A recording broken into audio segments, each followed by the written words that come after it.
আসসালামু আলাইকুম প্রিয় অষ্টম শ্রেণীর শিক্ষার্থী, আশা করি তোমরা সকলে ভালো আছো। অষ্টম শ্রেণীর গণিত বিষয়ের দ্বিতীয় অধ্যায়ে আমরা অনুশীলনী 2.2 এর আজ 10 এবং 11 এই দুটি অঙ্ক করার চেষ্টা করব। 10 নম্বর অঙ্কে দেখো বলেছে বার্ষিক শতকরা 8.5 টাকা। এটা হচ্ছে কি আর এর মান, অর্থাৎ এখানে মুনাফার হার। চক্রবৃদ্ধি মুনাফায় 10,000 টাকা, এই 10,000 টাকাটা হচ্ছে আসল। 2 বছরের সময় সমান হচ্ছে 2। চক্রবৃদ্ধি মূলধন এবং চক্রবৃদ্ধি মুনাফা নির্ণয় করতে হবে। তাহলে এখানে আমি আর এর মান পাচ্ছি, এখানে আমি পি এর মান পাচ্ছি, আর এখানে আমি এন এর মান পাচ্ছি। তাহলে কিন্তু খুব সহজে আমরা চক্রবৃদ্ধি মূলধন এবং মুনাফার সূত্র জানলে সেটি পেয়ে যাব। আর 11 নম্বর অঙ্কটি বলেছে কোন শহরের বর্তমান লোক সংখ্যা 60 লক্ষ, 64 লক্ষ, অর্থাৎ এটা হচ্ছে পি, পি এর মান।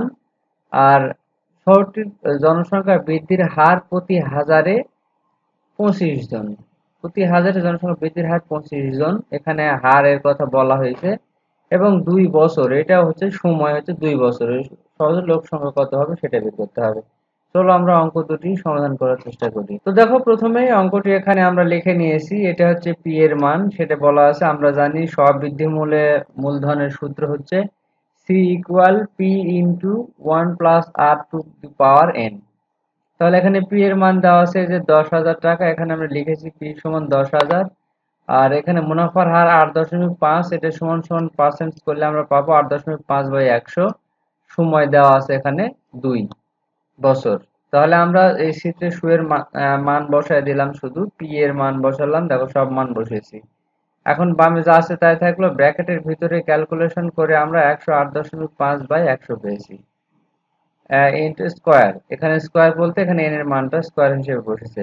তার মানে ব্র্যাকেটের মধ্যে যে সংখ্যাগুলো আছে সেই সংখ্যাগুলো কিন্তু দুইবার হবে। কয়বার হবে? দুবার করে হবে। তাহলে এখানে আমি দেখো গুণ দিয়ে এটি দুইবারই লেখা হয়েছে, যে এখানে একবার এখানে আরেকবার, দুবার লেখা হয়েছে। এখন আমরা এখানে ক্যালকুলেশন করব, এখানে 2 শূন্য, এই 2 শূন্য যদি কেটে দিই, এখান থেকে 2 শূন্য কেটে দিলাম, তাহলে এখান থেকেও 2 শূন্য বাদ দিয়ে দিব। আবার এখান থেকে 2 শূন্য যদি বাদ দিই, এখান থেকে 2 শূন্য বাদ দিব, তার মানে এখানে কিন্তু 4 শূন্য বাদ হয়ে গেল। তাহলে 108.5 গুণ 108.5 করলে আমরা পাবো 11,772.25। এটি হচ্ছে সববৃদ্ধি মূল, অর্থাৎ সি এর মান। এখন আমার মুনাফা বের করতে হবে। মুনাফার সূত্র আমরা কি জানি, সববৃদ্ধি মূল থেকে যে আসল যেটা আছে সেটা বাদ দিলেই পাবো।